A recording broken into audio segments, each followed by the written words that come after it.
Bonjour tout le monde, on est le 11 avril au matin, il est 8h tout pile et on vient de terminer la 4e nuit d'aspersion en une semaine. On a commencé dès le lundi de Pâques et le lendemain, 3 nuits de suite, et là lundi matin, encore des risques de gelée. Vers 4h les nuages se sont levés, les températures étaient déjà très limites.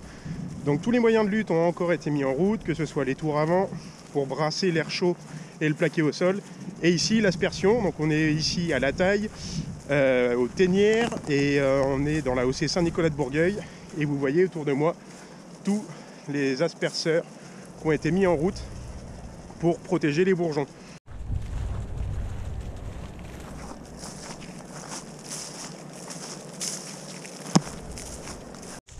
Donc là dans cette partie là c'est un peu pris en glace, on voit, on le sent, l'herbe croustille, ça a été pris en glace. Et vous voyez derrière moi la glace qui était prise sur les fils de fer, sur les pieux et sur les bourgeons, parce que le but c'est quand même de protéger les bourgeons. Donc on a quand même bien fait d'allumer. Vous voyez ici tout qui a été pris en glace. Donc on est vraiment à des températures très limites où les bourgeons auraient pu griller à cause du gel. Alors ici localement il y a aussi des tours avant, on en reparlera tout à l'heure, qui sont montés en CUMA, donc avec beaucoup de collègues de Saint-Nicolas de Bourgueil. Il y a différentes zones avec différents responsables de tours pour pouvoir les piloter, les surveiller, etc. Parce que le vignoble est très morcelé. Donc sur 3 ou 4 hectares, on peut y avoir des fois une dizaine de parcelles avec une dizaine de viticulteurs différents.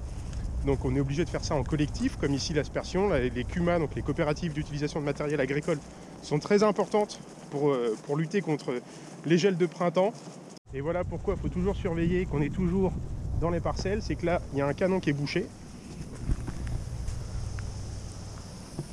Donc là, il faut tout de suite le déboucher, parce que s'il n'y a pas assez d'eau autour, dans cette zone-là, les bourgeons ne seront pas protégés, et en plus on humidifie l'air, donc ça va faire encore plus de dégâts. Donc là, il faut absolument que je le débouche tout de suite.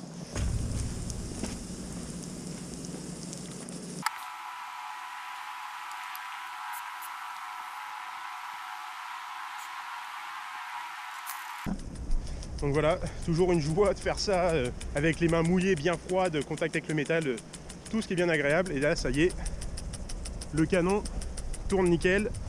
On peut aller surveiller les autres. Et là encore, il fait jour. Donc c'est plus pratique. Quand il fait nuit, c'est d'autant plus sympathique. Regardez les bourgeons. Où là, on a les feuilles étalées. Et ici, les grappes. Donc là, je le touche délicatement. Parce qu'il y a déjà de la glace qui s'est formée dessus. Il ne faudrait pas que je le casse. Vous voyez celui-ci. C'est ça qu'il faut protéger.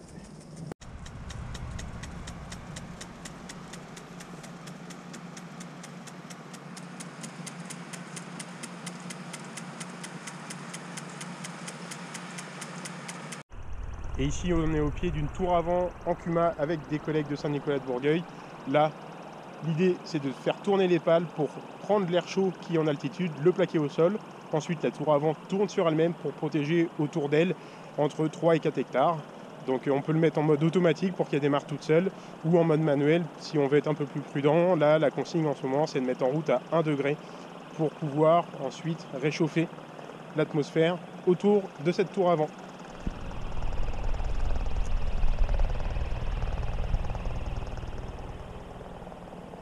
Ici on est dans une autre parcelle qui est protégée avec une tour avant mobile, donc c'est le même principe que les tours avant fixes, mais celle-ci est sur un plateau. On le met dans le milieu de la parcelle et après la saison on peut l'enlever. Et pour compléter, on fait brûler des cèpes et des pieux un peu plus loin pour faire un mur de chaleur. Et là ça vient brasser l'air pour réchauffer ce fond de vallon qui est assez gélif.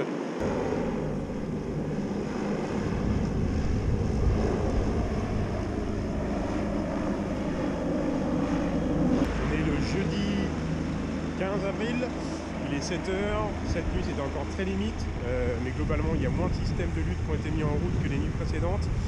On navigue entre 0 et 1 degré à partir de 4-5 heures du matin, donc on fait toujours le point avec les collègues, savoir si on met en route les systèmes d'aspersion, de tours anti-gel, ou ici la petite tour mobile. Pour l'instant ça passe, en espérant que ce soit l'avant-dernière nuit, parce qu'on sait que pour demain ça va être encore limite, et que ce soit fini pour samedi, qu'on puisse passer un week-end tranquille, et ensuite retourner dans les vignes, parce qu'il y a encore un petit peu de boulot avant le début de la saison végétative qui devrait arriver d'ici une quinzaine de jours. On se retrouve à La Chapelle-sur-Loire, donc une des communes de l'appellation Bourgueil, où ici déjà il fait beaucoup plus chaud, on est le 27 avril et on est en train de planter de la vigne. Et jour historique, ça fait plus de 60 ou 70 ans qu'il n'y avait aucun autre cépage que du Cabernet Franc qui avait été planté. Donc aujourd'hui il y a 3 parcelles qui ont été plantées, une parcelle de Cabernet Franc, donc le cépage emblématique de Bourgueil et Saint-Nicolas de Bourgueil, qui a été plantée sur une parcelle de Saint-Nicolas, une parcelle de Chenin blanc qui a été plantée à Benay.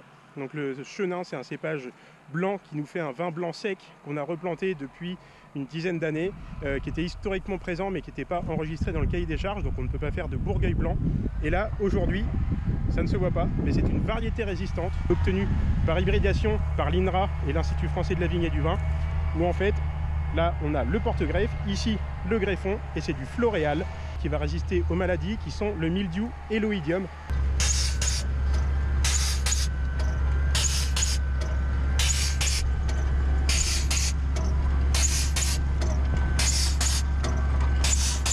Là, les ceps sont écartés d'1 mètre et les rangs sont écartés de 2 mètres. L'idée de la planteuse, c'est d'enterrer toute cette partie-là, qui est le porte-greffe résistant au phylloxéra, et de laisser dépasser que le point de greffe et le greffon, donc là du floréal, qui va ensuite donner les feuilles et le futur cep dans les années à venir.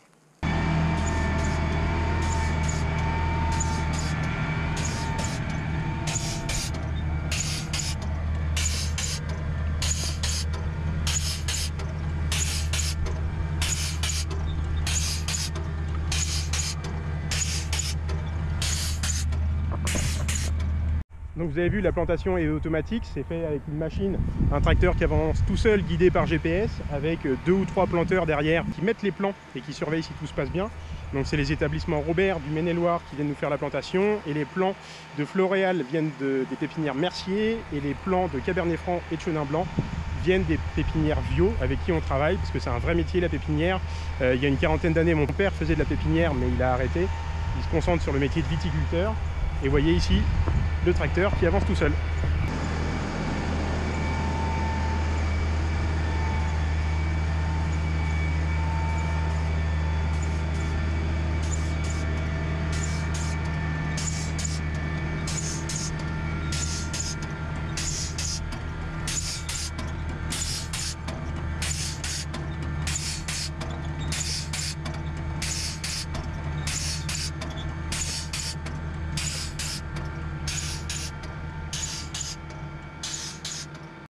Bon, la saison, c'est pas uniquement la protection contre le gel et les plantations, il y a aussi le travail du sol. Donc on va filer sur une autre parcelle à Benay, donc tout au nord de l'appellation, où on va pouvoir garder un petit peu de travail du sol. Et on est à Beauvais, donc tout au nord de l'appellation Bourgueil, dans la commune de Benay. Et derrière moi, il y a mon frère Vincent qui est en train de nettoyer le cavaillon. Donc le cavaillon, c'est la zone qui est au pied des ceps, de la désherber, mais avec un nouvel outil. Donc on est sur une machine un peu faite maison, une ancienne machine à endanger qui avait le poste de conduite avant tout en haut pour enjamber le rang, qu'on a adapté pour faire le travail du sol au niveau des ceps, au niveau des pieds de vigne. Et par souci de visibilité, on a baissé le poste de conduite. Le poste de conduite, on l'a mis à hauteur humaine, qui n'est pas 50 barreaux à monter. L'idée, c'est de voir vraiment les outils travailler en position très agréable ou le moins pire possible pour faire des journées entières, et surveiller vraiment les outils et pouvoir monter et descendre facilement. On est sur un passage de lame. L'idée, c'est de soulever la terre, de découper les racines afin que l'herbe puisse sécher au soleil et arrêter de concurrencer trop la vigne. L'obstacle, alors l'obstacle ça peut être le cep ou le pieu, va venir taper sur le palpeur, et le palpeur va déclencher une électrogène qui va faire rentrer l'outil.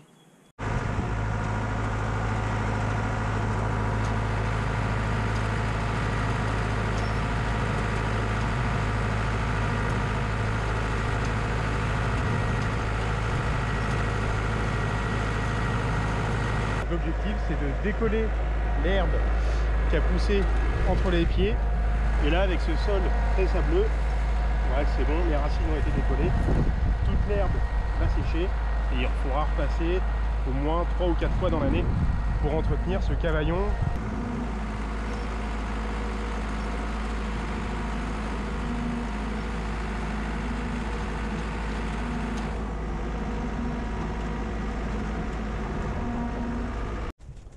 Pour revenir sur le gel de printemps et les récurrences, on observe clairement de plus en plus de gel de printemps. Depuis 2016, on est à la 4e année sur 6, avec des dégâts différents d'une année sur l'autre.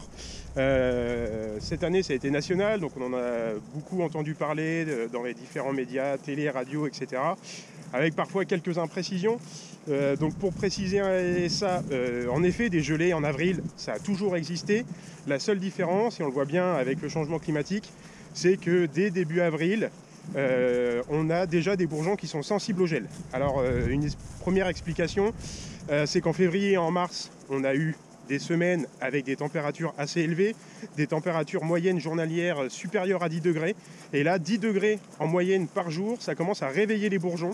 Donc un bourgeon classique qui peut être, comme celui-ci, résistant à l'hiver, il n'y a pas de souci, mais dès qu'il commence à avoir des températures positives, on atteint ce stade-là. Donc là, avec des feuilles qui commencent à être étalées et les petites grappes à l'intérieur. Donc les stades sensibles au gel de printemps sont atteints dès avril. Donc là, on est le 12 avril. Il reste encore 15 jours, 3 semaines à risque. Donc ça promet des nuits un peu compliquées pour pas mal de viticulteurs et d'arboriculteurs qui vont devoir protéger leurs récoltes. Et puis on pense aussi à ceux qui n'ont pas de moyens de protection, pour qui ça va être une année très compliquée. Et en termes d'adaptation, pour l'instant, à court terme, à part la protection avec différents moyens, que ce soit les tours avant, l'aspersion ou les bougies de paraffine ou les points de chaleur dans le milieu des parcelles, il n'y a pas vraiment de moyens efficaces. Possible adaptation, c'est de tailler plus tard dans la saison pour faire débourrer, donc sortir les bourgeons un petit peu plus tard. Mais c'est compliqué parce qu'il y a beaucoup de boulot à tout tailler, donc c'est impossible de tout tailler en un mois. Il faut entre 2 et 3 mois pour que tous les viticulteurs puissent tailler toutes leurs parcelles. Donc ce serait impossible de faire tout en mars. Donc il y a des choix stratégiques à faire. Et après, en termes de matériel végétal, il n'y a pas forcément de grosses solutions évidentes à mettre en place à court terme. Surtout que la vigne, c'est une plante pérenne, hein, donc quand on la plante pour 30 ans, on essaye de faire des choix sur le long terme, donc c'est compliqué à remplacer d'une année sur l'autre. On se retrouve dans une autre parcelle devant le chai, donc là on voit malheureusement quelques bourgeons qui ont grillé. Donc là, celui-là, il est tout sec. Celui-là aussi, bon les dégâts sont très hétérogènes parce que si on fait quelques mètres, on voit que ces bourgeons-là n'ont quasiment rien. Pour ceux-là, tout va bien, donc il y a quand même de l'espoir. Il y aura quand même du vin cette année. Encore un petit peu de boulot dans les vignes avant de replier les baguettes pour les coller sur le fil de fer, mais pour ça on attend encore un peu que les risques de gelée soient passés, parce qu'en général il fait quand même plus froid au niveau du sol qu'un petit peu plus haut. Donc avec cette technique là, on espère encore, si malheureusement des gelées devaient arriver, sauver encore quelques bourgeons. Merci à tous d'avoir regardé la vidéo et sûrement à bientôt.